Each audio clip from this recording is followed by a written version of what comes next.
So in today's session, in this video, we are trying to study microeconomics, and we will, in this session, we will start from the basics. How does economics came to be as we know it today? Then firstly we will understand the economics, why economics is required, what it deals with, what are the actors of microeconomics, how does graphs work, what are some important terminologies, and one of the most important things is factors of production in this session. So let me show you firstly that I have made a whole chart of this in one single page. This is the mind map I'll be using to teach you. Of course, it is not readable like this, it's very small font, but as I'll zoom in, it will be visible to you. So let us understand what microeconomics is. Firstly, we need to understand what economics mean. By the way, one more thing, I missed it. We will also talk about in this microeconomics about externalities, which will be the later thing. We'll talk about demand, we'll talk about supply, we'll talk about demand supply curves, we'll talk about everything in demand and supply, which will enable us to understand demand and supply, the law of demand, the law of supply. We'll understand the determinants, we'll understand the types of goods which are based on these demands and supplies, how does that change. We'll understand the graphs, how does demand graph is there is a supply graph, then there is a supply graph, then there is also the demand supply diagram, the demand supply graph, and how does the other determinants, how does these determinants impact these graphs.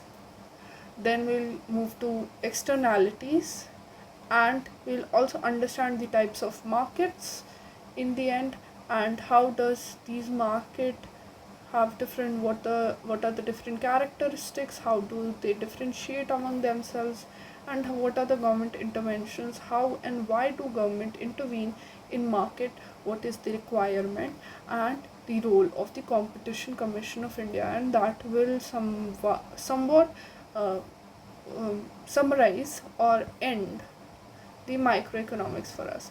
So firstly, we will start with what is microeconomics. What is microeconomics? I'll give you a minute. You can pause the video and think, what do you mean by economy?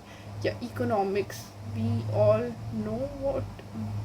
have heard this word, so we have a somewhat layman understanding of this, and we want to understand what our understanding of it is firstly. So you can pause the video now. Okay, so economics, let me explain to you with a very important thing which is to be understood here, is this understanding. This is where most of our subjects come from to deal with this specific problem. We have infinite needs and wants, whereas we have limited resources to fulfill these infinite needs and wants. And if we have limited resources, we cannot, of course, fulfill these infinite wants and needs, because each one of us have infinite needs. So to fulfill these, to somewhat, not, of course, not fully, we can only somewhat, or we can try to fulfill it. Of course, we'll fail to fulfill these infinite wants and needs, but somewhat we can try to somewhat fulfill it. We need to use production.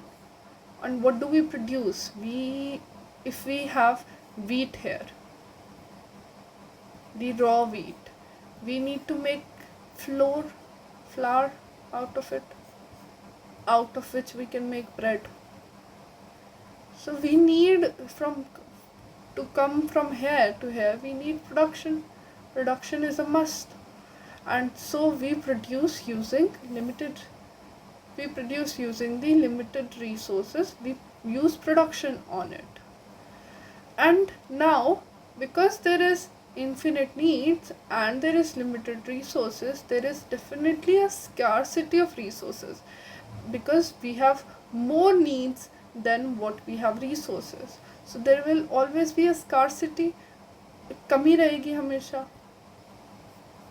And this scarcity of resources is because of this problem. This is the problem at hand. This is the problem because of which we need economics. Economics is required. Now these scarcity of resources need to be dealt with in economic terms. That, so what will be the problems which will economics deal, we'll talk about it. But these same scarcity of resources have the is the problem other subjects are also dealing with. If we need to understand, when we say political science, we are talking about that how is these scarce resources, who has the power to use these scarce resources, who has the power to decide what to produce, which need will be fulfilled. If we have, supposedly if we have coal, we can use coal for cooking, or we can use coal for, say, electricity. So who will have the power to decide will be talked about in political science. It is the science of power. We can also talk about the same way in social sciences or sociology. Which communities, which sort of, how are we taking the decision as a society of these resources, who has the right over the wells, the resource of water, who has the right over production, who does what, who has control over which resources. All of this is dealt in sociology. So these are the ways in which, if you can guess, you can estimate all the other subjects which are dealing with basically the same idea, the same problem of scarcity of resources. If we talk about ethics talks about how these resources should be equitably or equally distributed for everyone, which will be the right way. We talk about ethics, the right and wrong of using these specific resources. Of course, there are some direct natural resources in these. In this, we have some direct natural resources and some derived resources, derived from these natural ones. What do I mean by derived resources? Derived resources, I mean that supposingly there is water. Water is the natural resource, but agriculture, so to have good agricultural practice, to have good animal husbandry, we need this water. This good amount of water is required for both of these. So the resources which will be produced from this wheat, and then the money, the economic power, which we call as economic power, the money which we will get from these, this will be the derived resource, right? This will be the derived resource. Of course, this is for your understand. This is basically for only your understanding, and of course it is not that important in the terms, but if you get a holistic understanding of what resources we are talking about, what sort of scarcity are we talking about, how does it relate to other subjects, it will enable you to understand economics much more better. So when we have scarcity of resources, coming back, we have two things. We will firstly have to use these sustainably. Now, what do we mean by sustainability? In normal terms, we can say the future in the layman terms, or in the general understanding of our of what we have read so far in our life, we have the understanding, we have read so far, we have the understanding that sustainability will mean that the future needs of future generation must not be compromised.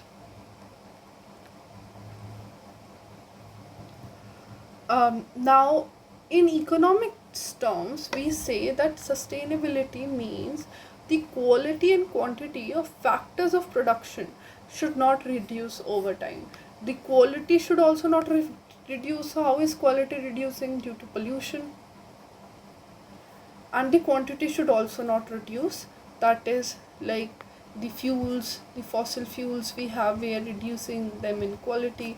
So that is, both of those things should not reduce sustainable, like substantially, due and if that does not reduce, that is the practice of sustainability. We there's If we are talking about scarcity of resources, there's another thing which we need to talk about, that how these things which we have, how these limited resources that we have are distributed. How are they? We need to have a distribution system for this. Like for example, we have PDS system in India. That is not a direct derivative of this, but an indirect derivative. So how are we going to follow the distribution system? And that distribution system will be called rationing. How are we rationing these resources to our people so that they can fulfill their requirements, their needs, requirements or their needs. Of course we cannot uh, fulfill all the wants, but we can somewhat fulfill the needs. Coming back to this problem, so if we are on production, if we are producing something, there are some basic economic problems that we need to deal with.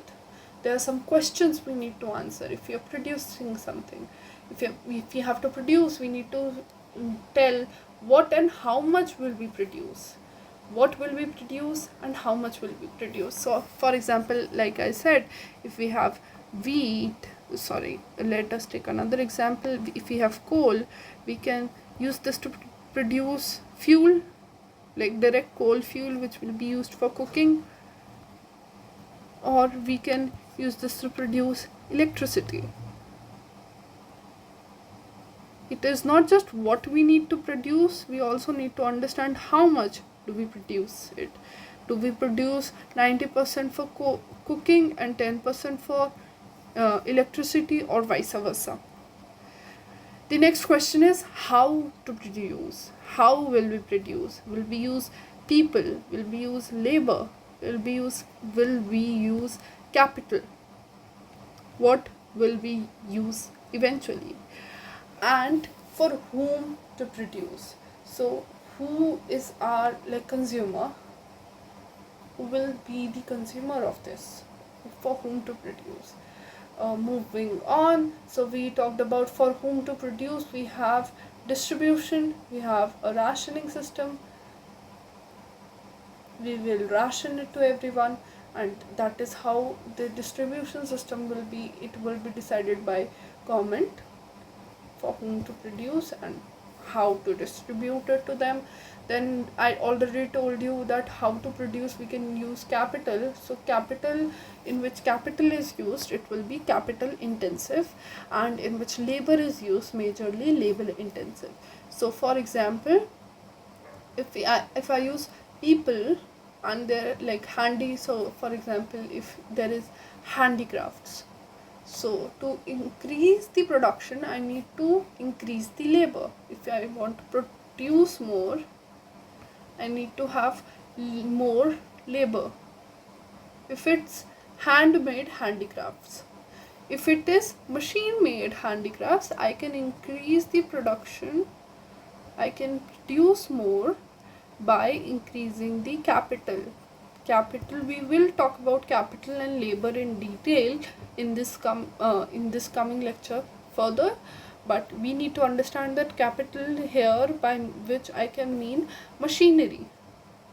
if I increase the machinery, or if I increase the efficiency of the machinery, that without increasing the labor, I can still increase the production in a capital intensive setting of production. Lastly, the first question which we began with in the basic economic problem was that what and how much to produce. What to produce will be decided by productive and allocative efficiency. So for this, like I have an example for this. If we have a piece of land, and we can produce food in this, either we can produce food in this, or we can build houses on this land.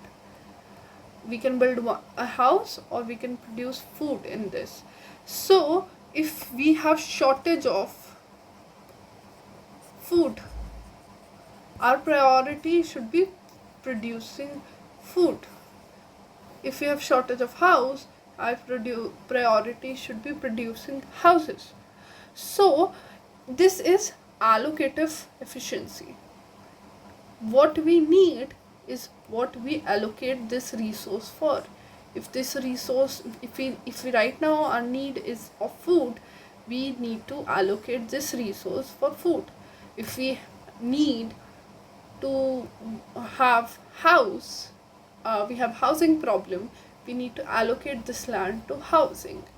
But the same isn't true for productive efficiency. Productive efficiency is saying that if this land can produce, supposedly we can produce 20 houses on this land, or say 20 kgs of food on this land, we can do one of these things. Of course this is not proportional, but for example, if we can produce houses of this, if this land is used half, and there are 10 houses produced and 10 kgs of food produced from the other piece of land, if we can do this, it is totally productive. It is used to the brim of what it can produce. It cannot produce more than this. It is using, it's totally productive. It needs to be totally productive, and it doesn't matter that do we need it at all. If we do not need houses at all, but still we are making houses, 20 houses say, it is still productively efficient but not allocatively efficient. I hope we are able to understand this. Okay, so moving on, we have 3 questions. Remember this counting, because I'll use it further for 5 more minutes. This. So how will we decide? This is not the question of economics, that how is decided. We are talking about, there are 2 methods which is followed. There is one that is command method, that everything, all these 3 questions will be answered by government. The distribution will be taken care of by the government. Government will decide, will it be labor intensive or capital intensive production. Government decides what is allocatively productive, what is allocative and productive efficient use of the resource. Everything, how and what to produce, how much to produce, whom to give that produce, everything will be decided by the government. This method of decision, or this side of decision, this side of market will be called as command market or command method. The next is that the private individuals will decide the answers to first and second method. So if I have a company, if I have a factory, I can decide, do I want to increase the production, do I want to produce capital intensively or labor intensively. It is a matter of choice of private players. And similarly, they can buy these resources. They bought a land. Now they can choose what is productive efficient for them and what is allocatively efficient for them. They can choose what to produce and how to produce from this land, and it is again a matter of choice of private players. And the third is distribution will be decided by price. If we see, this is the way it is been in market. As we see right now, distribution of a thing is decided by its price. So for example, someone wants an iPhone. If they want it, if they even need it, it doesn't matter. It will be decided if you can pay the price of the iPhone, which is supposedly 1 lakh rupees. If you can pay those 1 lakh rupees, you can get the iPhone. You can get the access to the distribution, or the iPhone will be produced for you if you can pay it. If you want it and you can pay it, the iPhone will be produced for you. But it is supposedly, it is not paid for someone, it is not made for someone who can pay 80,000 rupees, because that is not the price.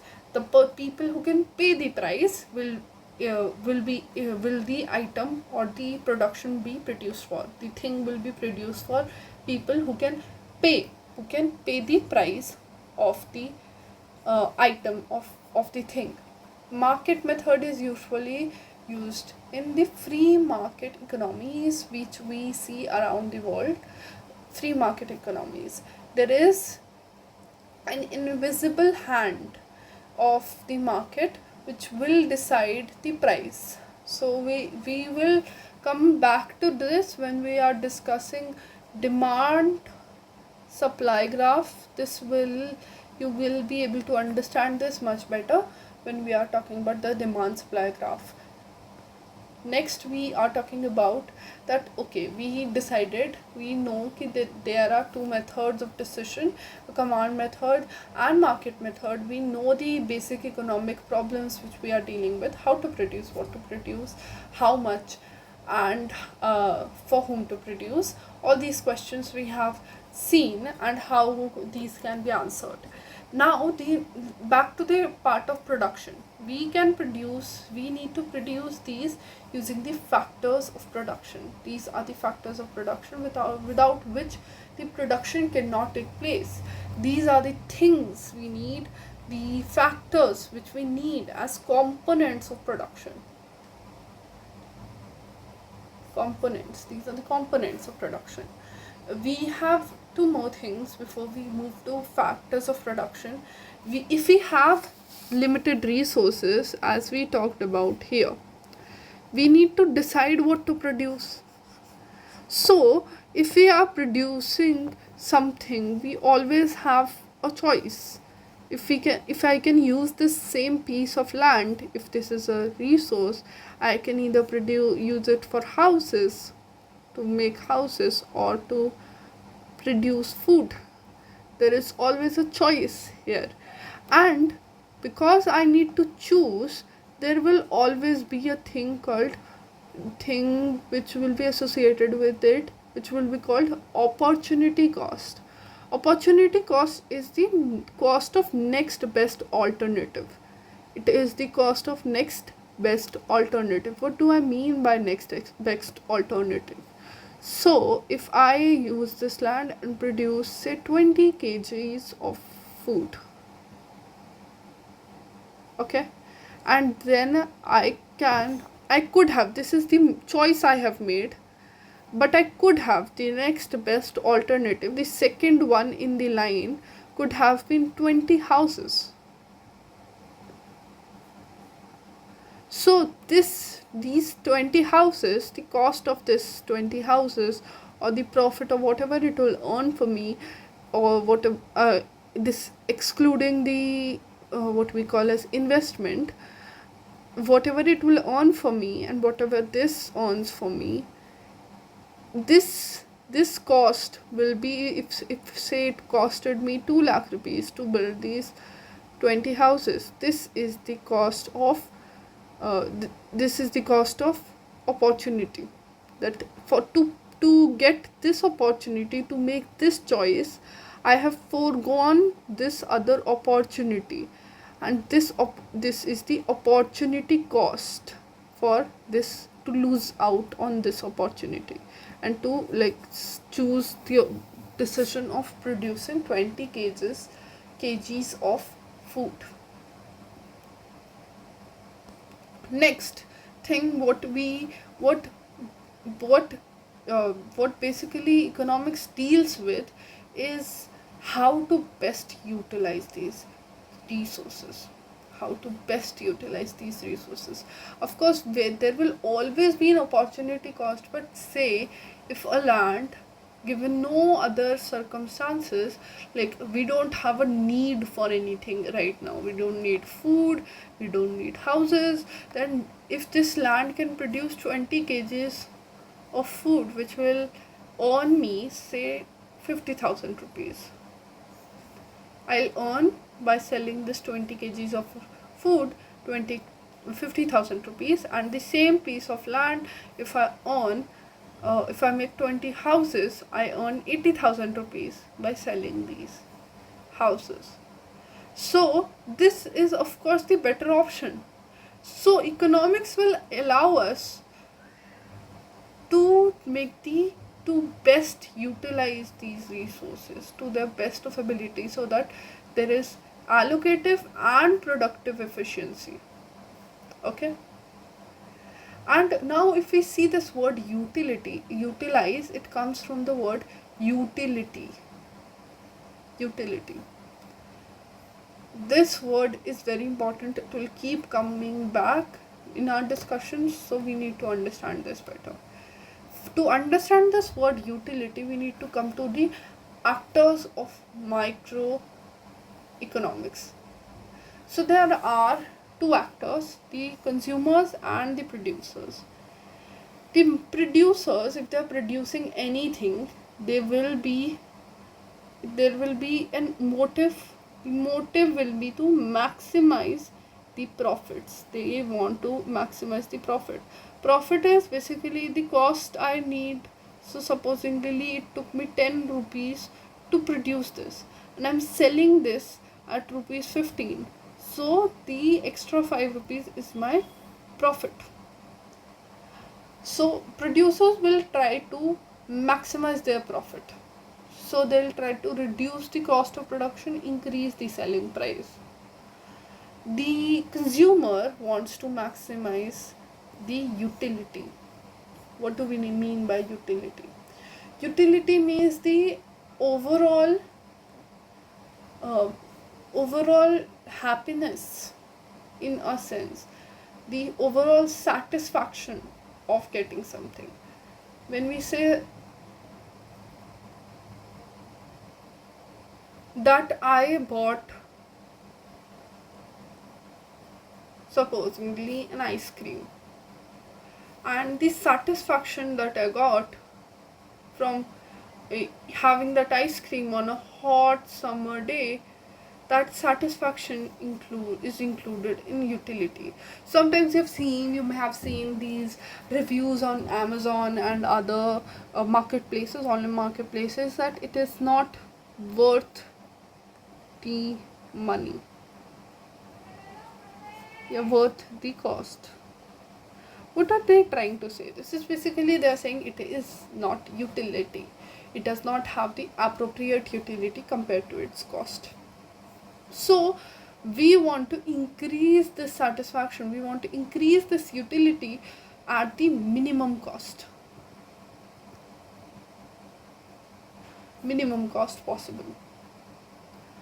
Now if I had one ice cream, let us assume that there is a unit of utility, some unit. This ice cream, the first ice cream gave me 5 units of utility.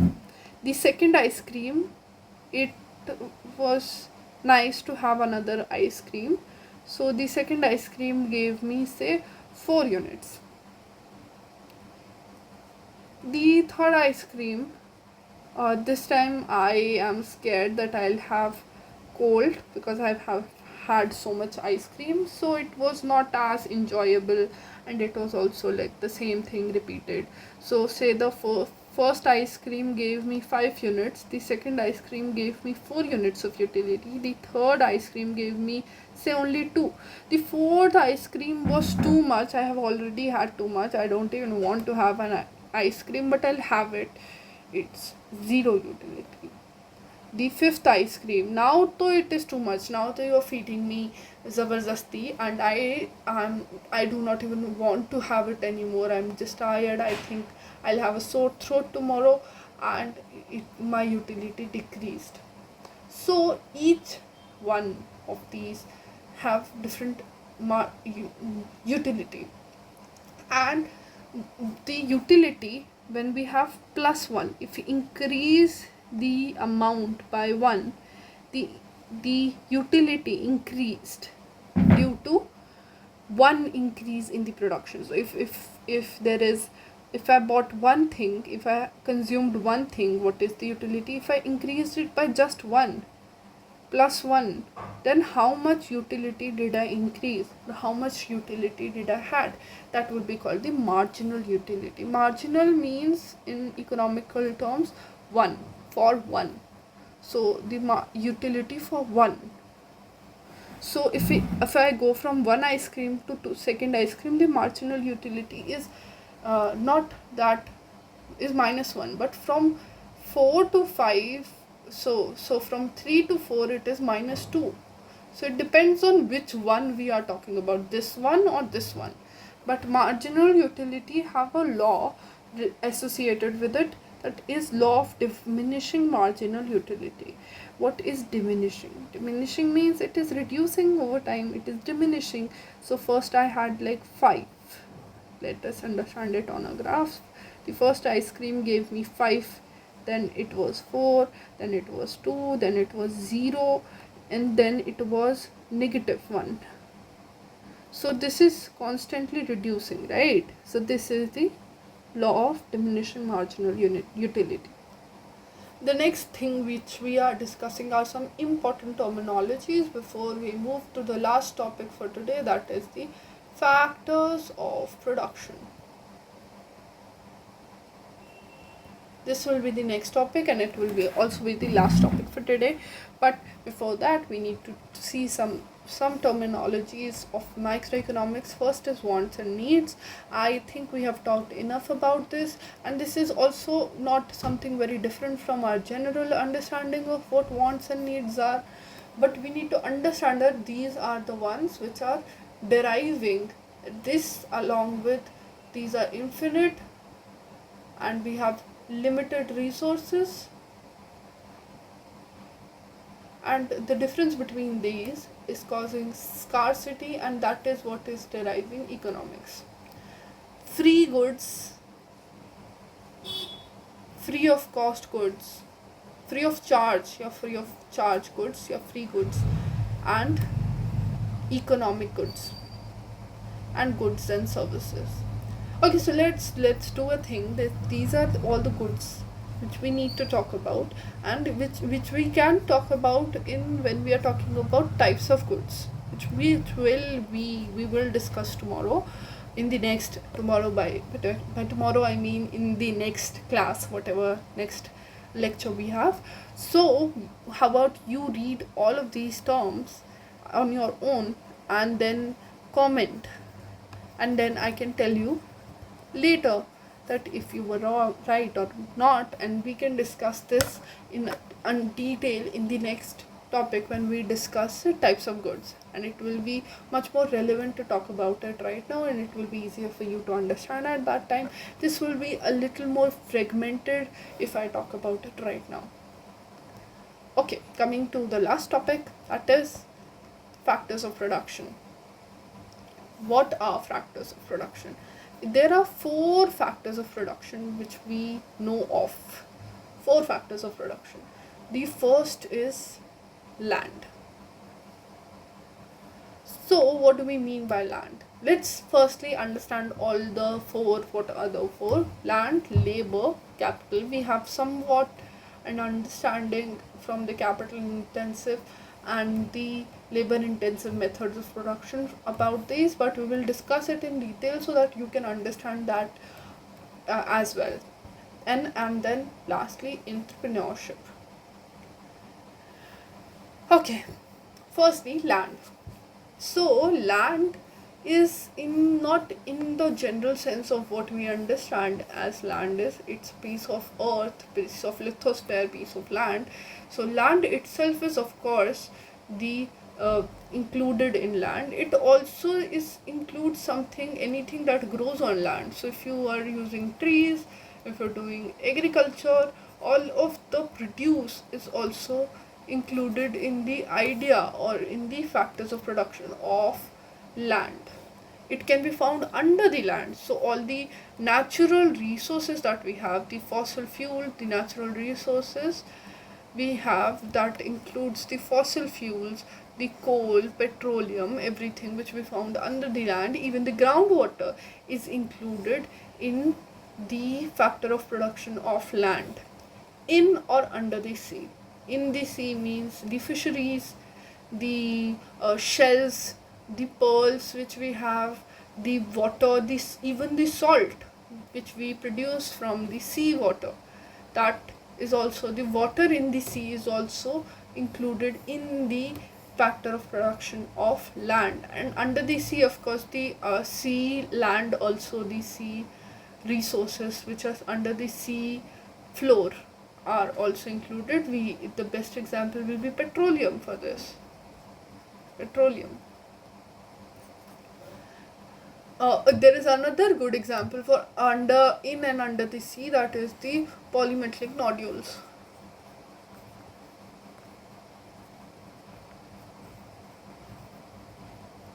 This is actually a very nice topic, and it will give you it's very easy to understand. So how about you again read about polymetallic nodules in your homework and comment, and we will see how many people can get it right. It's very easy. It's just one Google search away from you. Basic raw material, any basic raw material, that is wood, any cotton grown, any other raw material, even soil is a raw material. For supposingly, if you do pottery, if you produce the bricks, soil is a raw material. So all those basic raw materials are included in land. And any cultivated material, we already talked about, grows on land. This is somewhat related to it. Now whoever will provide you with the land, will you get your rent, whatever you pay in return of this land. So if you want to produce, say we want to produce chocolate, so whatever you pay back in the terms of the raw material you use, in the terms of things like cocoa, in the terms of land itself, in the terms of all of these things that we discussed about, that payment in return of this land will be known as rent. The person who will, so if I provide you with this land as a factor of production for your factory, for your production, for your company, you will give me in return rent. The next is labor. Labor is the human factor of production. Whatever human is working on it, the ideas, the intellectual, the physical work, the human work, any work which we are providing is labor. So anyone who works, so this, in my sense, what I'm doing right now, teaching or recording this lecture, this is my own work, of course, but I'm doing this work and this is my labor. So in return of whatever I'll get to this will be my wages or salary, as we nowadays use, but wages is the right older terminologies. Next is capital. Now capital is anything which can increase the productivity of labor as well as land. So if I'm producing a land of some food, some crop on this land, if I use like capital can be any in equipment. It is not only money. It is not money. This is very important. You can use money to get this capital, but it is not money. You can use any machinery, any technology, any tools which we are using. So if I'm producing food with traditional methods in this one, and then I started using the same piece of land and I'm producing with capital, tools, technology. So of course this land will produce more even if the size of both the lands is equal. That is because capital increases the productivity of land and labor, and whoever will provide you with capital, the payment in return will you will get is we will pay is interest. So if I give you, say, why we are saying is this, because somebody is paying you a loan. So you're saying ki if you pay interest in return of a loan, but this loan you will use to buy something. That is why you are taking a loan, right? So if you're loaning something for a company, you are using this loan to buy some equipment. And this equipment, so loan is, what is loan basically? Loan is that I will pay, if you want to buy this, I will pay your share, your cost right now, so that you can pay me later. And you will not pay the same amount, you will pay the principal amount plus the interest. And the principal amount is already, it was my money because I paid for you. It is the cost of this equipment, but you got the facility of getting this equipment even if you did not had the money for it. So this facility you are paying for in terms of interest. Lastly is the entrepreneurship. Entrepreneurship is basically the whoever takes the business risks will be called the entrepreneur. That is why it is CEO, who takes most of the risk in normal circumstances, and it will be the management who will manage everything, who will have innovation and creativity, who will organize all the other three factors. How will land, labor, capital come together to produce one single thing? That will be decided by entrepreneurship. And of course this entrepreneurship is taking the risks because it needs to pay the rent, it will pay the labor, the wages, it will pay the interest. And if any of this is not paid, he or she will be liable.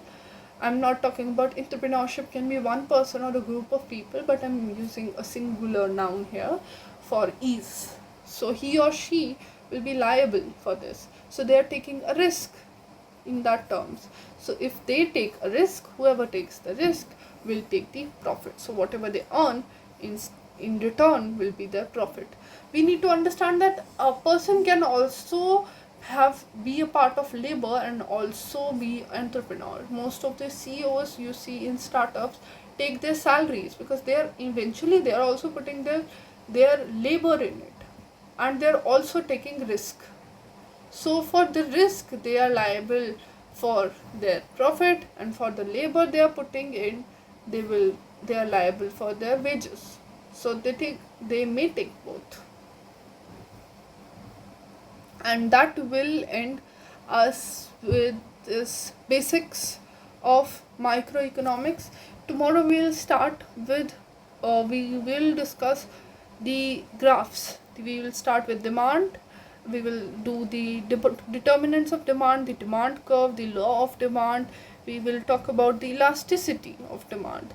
Tomorrow I think we'll be able to complete the demand part of it, because we also need to complete the types of goods, which is very much related to, if you read it relating to these concepts of determinants of demands, it will be very much easy for you to understand it. So tomorrow we'll be only able to complete demand, and then in the next class, in the third lecture, that is, we will complete supply and demand supply diagram. And in the next lecture, the fourth lecture, we will complete externalities, and try to complete the types of market, because it's a smaller topic. It is much more factual in the sense that so we'll try to complete this in the fourth lecture as well. So thank you for joining in, and if you're listening still, it is a nice, if you're still listening to this, it has been a nice session with you, and stay tuned for more updates.